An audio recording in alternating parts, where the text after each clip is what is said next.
E aí, pessoal, sejam todos bem-vindos a mais um capítulo do livro Nosso Lar, do médium Chico Xavier e do espírito André Luiz. Lembrando que esse é o primeiro livro da série André Luiz, né?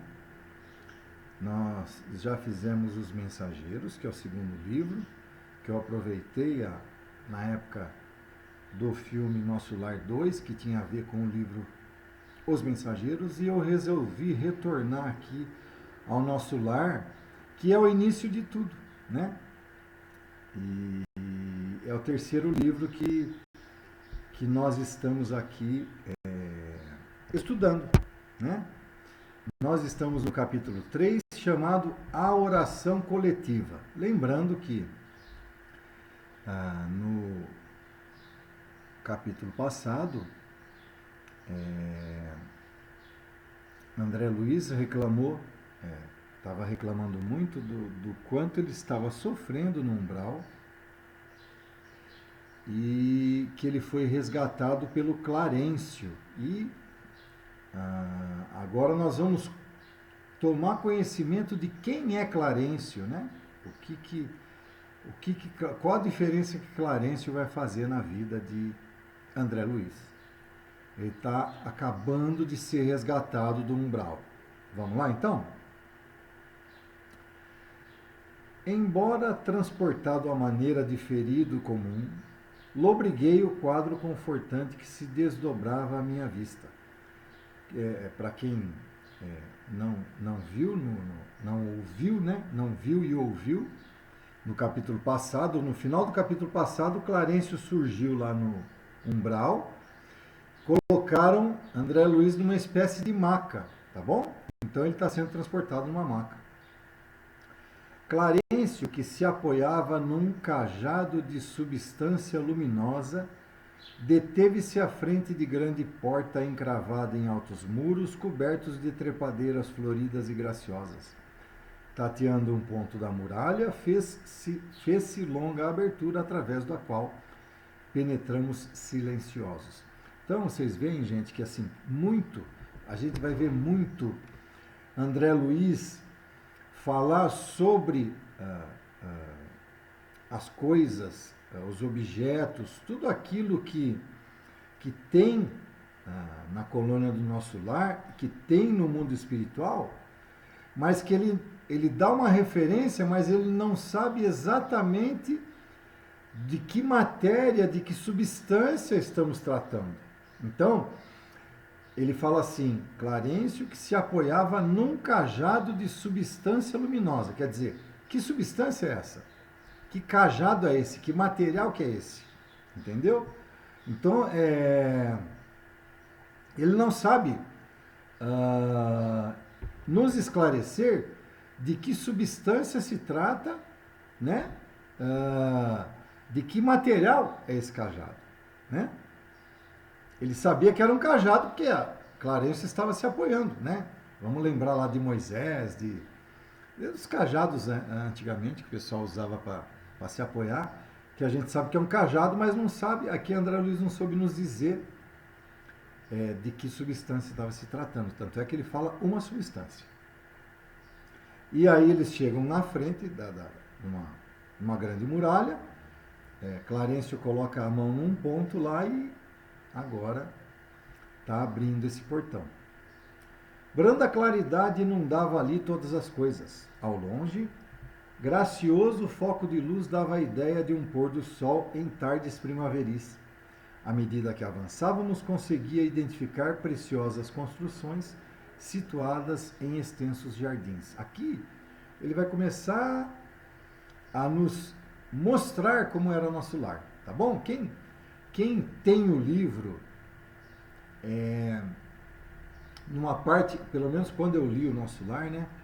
Na parte do meio do Nosso Lar tinha uma planta desenhada do projeto de Nosso Lar, né? Eu não sei se em todos os livros tem essa planta, mas aqui ele começa a nos mostrar, né? Como ele dá a designação de tudo que existe em Nosso Lar, como é. E baseado em todas essas designações que André Luiz dá, existe aquela planta no meio do livro Nosso Lar de como é, né?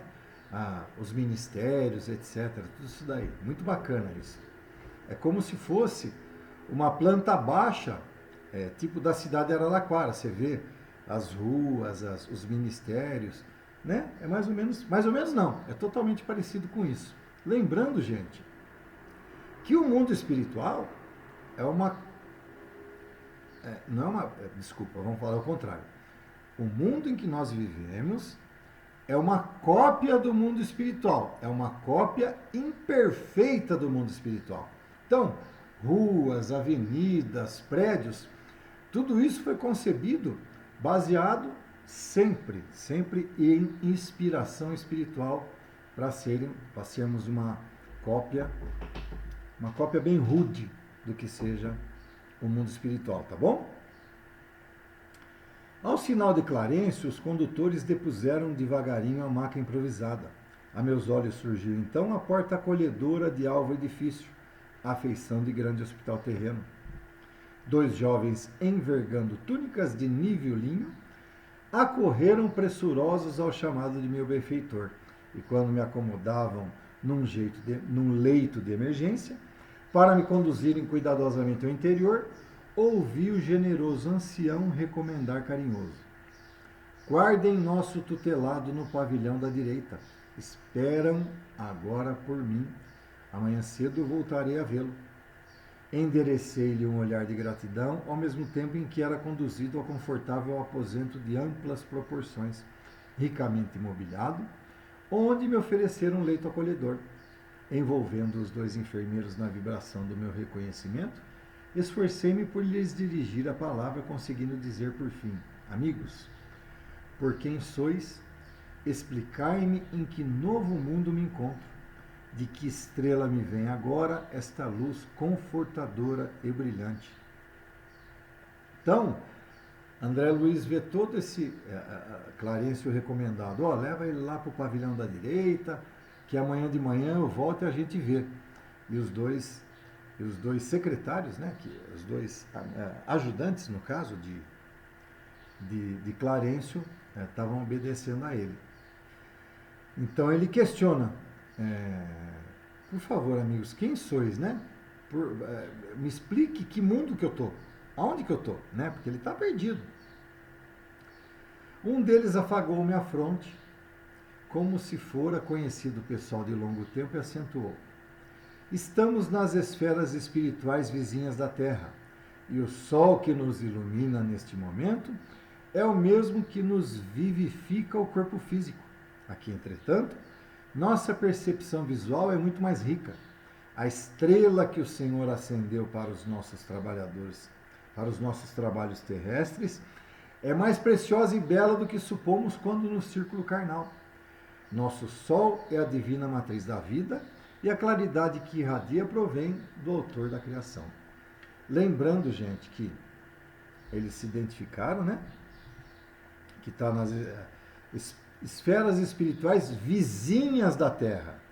E o mesmo sol que ilumina vocês é o que está nos iluminando agora. Só que a nossa visão é muito mais bonita, muito mais irradiante, né? Radiante. A visão espiritual, né, gente?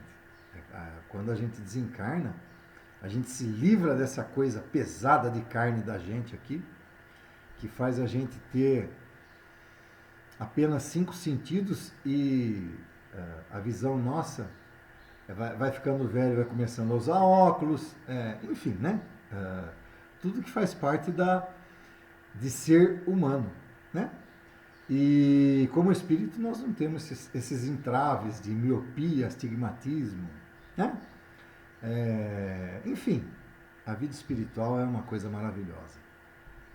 Meu ego, como que absorvido em onda de infinito respeito, fixou a luz branda que invadiu o quarto, através das janelas, e perdi-me no curso das profundas cogitações.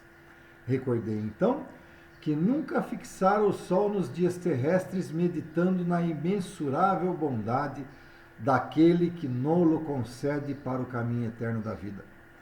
Semelhava-me assim ao cego venturoso, que abre os olhos para a natureza sublime, depois de longos séculos de escuridão. Gente, André Luiz se expressa de uma maneira tão maravilhosa, ele coloca as palavras de uma maneira que ele expressa, a expressão de André Luiz sempre deixa a gente assim, o nosso coração fica como que sentindo tudo que ele está sentindo naquele exato momento, né? Então, recordei então que nunca fixara o sol nos dias terrestres, meditando na imensurável bondade daquele que nolo concede para o caminho eterno da vida. São frases maravilhosas, né? E ainda ele faz uma comparação. Semelhava-me assim ao cego venturoso, que abre os olhos para a natureza sublime, depois de longos séculos de escuridão. O que ele quer dizer? Que ele, quando estava encarnado, não conseguia ver com esses olhos a coisa maravilhosa que é o nosso sol, né? A essa altura, serviram-me caldo reconfortante seguido de água muito fresca que me pareceu portadora de fluidos divinos. Aquela reduzida porção de líquido reanimava-me inesperadamente. Não saberia dizer que espécie de sopa era aquela, se alimentação sedativa, se remédio salutar. Novas energias amparavam minha alma, profundas comoções vibravam-me no espírito. Então, gente, vocês veem que vai cair naquilo que eu falei. Aquela reduzida porção de líquido reanimava-me inesperadamente. Então ele estava tomando uma sopa, grosso modo falando, né? Um caldo, ele fala caldo, mas a gente conhece como sopa. E a água que me pareceu portadora de fluidos divinos, quer dizer, nem aquela água ele soube explicar que água que era aquela, porque que fluidos trazia aquela água que estavam me deixando melhor, né? Não saberia dizer que espécie de sopa era aquela. Quer dizer, ele não tem palavras para dimensionar tudo aquilo que ele estava, a sopa que ele estava tomando, a água que ele estava tomando, porque estava, desculpa, estava fazendo com que ele se reanimava mais fácil, mais rapidamente. Minha maior emoção, todavia, reservava-se para instantes depois. Mal não saíra da consoladora surpresa, divina melodia penetrou o quarto adentro, parecendo suave colmeia de sons a caminho das esferas superiores. Aquelas notas de maravilhosa harmonia atravessavam meu coração. Ante meu olhar indagador, o enfermeiro que permanecia ao lado esclareceu bondoso. É chegado o crepúsculo em nosso lar. Em todos os núcleos dessa colônia de trabalho consagrada ao Cristo, há ligação direta com as preces da governadoria. E enquanto a música embalsamava o ambiente, despediu-se atencioso. Agora fique em paz. Voltarei logo após a oração. Bom, então, gente, aqui ele fala que de repente ele começa a ouvir uma música inexplicável, né? Era um som de uma harmonia que ele não conseguia explicar, né? Ou seja, nossos ouvidos humanos nunca ouviram essa harmonia que vem do mundo espiritual. Nós ainda não temos esse alcance. Por mais bonitas que sejam nossas músicas clássicas, nunca uma nota nossa, né, que existe no nosso mundo, vai dimensionar a maravilha que nós ouvimos nas harmonias que vêm do mundo espiritual. Então, você vê como que é bacana. Ele está no quarto, fechado. De repente ele começa a ouvir essa harmonia que não sabe de onde vem. E para quem ele pergunta, ele diz que a harmonia vem vindo da governadoria, que é o horário da prece, no horário do crepúsculo. Olha, vamos em frente. Agora fique em paz, voltarei logo após a oração. Não poderei acompanhar-vos? Perguntei. Você ainda está fraco. Todavia, caso sinta-se disposto, né? Ele quer dizer, venha conosco. Aquela melodia renovava minhas energias profundas. Levantei-me vencendo dificuldades e agarrei-me ao braço fraternal que se me estendia. Seguindo vacilante, cheguei ao enorme salão onde numerosa assembleia meditava em silêncio profundamente recolhida. Da abóbada, cheia de claridade brilhante, pendiam delicadas e flóreas guirlandas que vinham do teto à base, formando radiosos símbolos de espiritualidade superior. Ninguém parecia dar conta da minha presença, ao passo que mal dissimulava eu a surpresa inexcedível. Todos os circunstantes atentos pareciam aguardar alguma coisa, contendo a custo numerosas indagações que me esfervilhavam a mente. Notei que ao fundo, em tela gigantesca, desenhava-se prodigioso quadro de luz quase feérica. Obedecendo a processos adiantados de televisão, surgiu o cenário de templo maravilhoso. Sentado em lugar de destaque, um ancião coroava de luz. Fixava o alto em atitude de prece, envergando alva túnica de irradiações resplandecentes. Vou parar até aqui. Ó, vocês veem, eles chegaram num lugar, numa abóbada, um lugar gigantesco, com todos ali totalmente alheios a André Luiz, mas em perfeito silêncio e harmonia, prontos para escutarem aquela prece que estava por vir, né? Ao mesmo tempo, desciam do teto vários tipos de flores, trepadeiras, né? Deixando o ambiente mais fresco. E ao fundo ele via uma espécie de um telão, que ele dizia que era uma televisão gigantesca, né? E do nada essa tela começou ele fala assim: desenhava-se prodigioso quadro de luz quase feérica de fé, né? Continuando. Em plano inferior, 72 figuras pareciam acompanhá-lo em respeitoso silêncio. Altamente surpreendido, reparei Clarencio participando da assembleia entre os que cercavam o velhinho refulgente.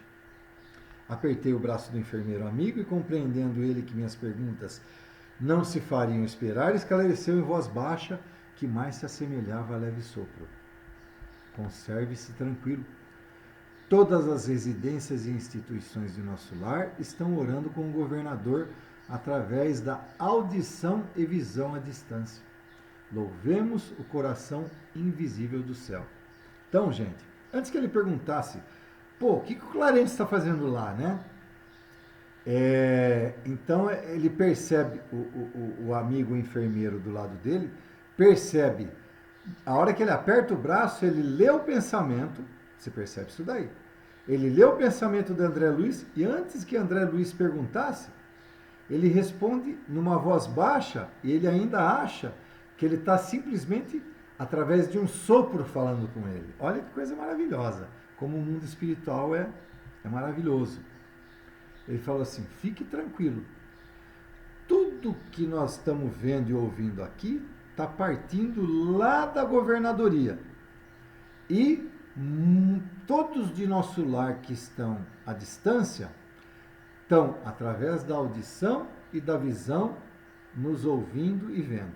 Olha como que coisa maravilhosa. É como se fosse uma rede de televisão, a governadoria seria a central da TV, a emissora de TV, que transmite, e todas as casas em nosso lar recebem um sinal do que está a prece que vai ter, e eles vão assistir. É mais ou menos o mesmo sistema, viu, gente? Não é muito diferente disso, não.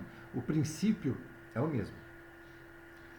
Mal terminara a explicação e as 72 figuras começaram a cantar harmonioso hino repleto de indefinível beleza. a fisionomia de Clarencio, no círculo dos veneráveis companheiros, figurou-se-me tocada de mais intensa luz. O cântico celeste constituía-se de notas angelicais de sublimado reconhecimento. Pairavam no recinto misteriosas vibrações de paz e de alegria, e quando as notas argentinas fizeram silencioso staccato, desenhou-se ao longe um plano elevado, um coração maravilhosamente azul com estrias douradas. Cariciosa música em seguida respondia aos louvores, procedendo talvez de esferas distantes. Foi aí que a abundante chuva de flores azuis se derramou sobre nós. Mas se fixávamos os miosotes celestiais, não conseguíamos detê-los nas mãos. As corolas minúsculas desfaziam-se de leve ao tocar-nos a fronte, experimentando eu, por minha vez, singular renovação de energias ao contato das pétalas fluídicas que me balsamizavam o coração. Olha que explicação que ele dá. Conforme começaram a oração, o hino, todas as 72 pessoas começaram a se iluminar. Isso é próprio do espírito de luz, né, gente? Esses espíritos mais superiores. E eles irradiam luz. Isso é evidente, né? E da maneira como eles começam a cantar esse hino, eles vão se iluminando mais. E do nada, do teto, ele fala que começa a cair flores. E quando ele tenta pegar essas flores, ele não consegue pegar, ele não tem o tato, porque são flores criadas pelo mundo espiritual. Mas, ao mesmo tempo, em que essas flores, ele fala muito da fronte, né? Aqui da fronte. Né? A maneira que as flores batiam, né? Nele, na fronte dele, no rosto, tal, ele sentiu uma coisa diferente, um magnetismo, uma coisa fluídica que balsamizava o coração, que levava paz ao coração. Né?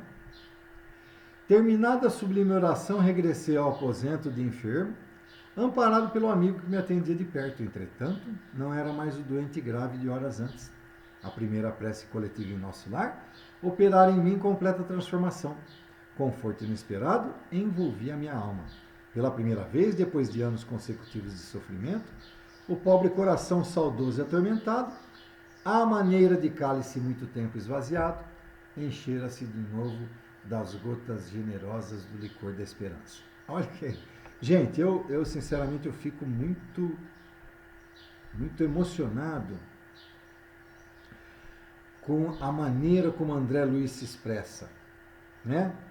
Ele fez uma comparação aqui, ó, pela primeira vez, depois de anos consecutivos de sofrimento, o pobre coração saudoso e atormentado, à maneira de cálice muito tempo vazio, quer dizer, toda a vida fútil quando ele teve quando encarnado, todo o tempo que ele passou no umbral, a maneira de cálice muito tempo vazio.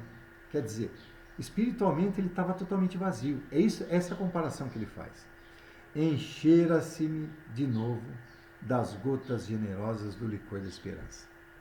Fim do 3º capítulo. É maravilhoso. Olha, gente, é maravilhoso. Eu me empolgo, viu? Eu me empolgo. Eu acho tão... André Luiz se expressa de uma maneira tão bacana, num linguajar... pessoas acham um linguajar complicado. Eu não acho. Ele dá uns termos que a gente não está habituado, nós não estamos habituados a ouvir, né? Porque esses termos hoje não se usam mais, mas são termos simples, tá? Eu sempre acho que Emmanuel sim, tem sim uma linguagem mais sofisticada e mais difícil de se fazer entender, viu? Ao menos para mim, tá bom, gente? Ao menos para mim, eu acho que Emmanuel escreve muito melhor que André Luiz, de uma maneira que você precisa parar para tentar entender aquilo que Emmanuel quer dizer com aquela mensagem. É difícil, eu acho. Aí é o Fran falando, tá bom? Então é isso, minha gente. Vão lá, curtam, compartilhem, inscrevam-se no canal. Quanto mais inscritos tiver, melhor é, porque o algoritmo do YouTube pega e manda para outros espíritas e cada vez mais essa doutrina, essa nossa linda, maravilhosa doutrina, acaba se indo a outros lugares, indo a outros sertões do nosso querido mundo. Tá bom? Então, um abraço a todos e até o próximo episódio.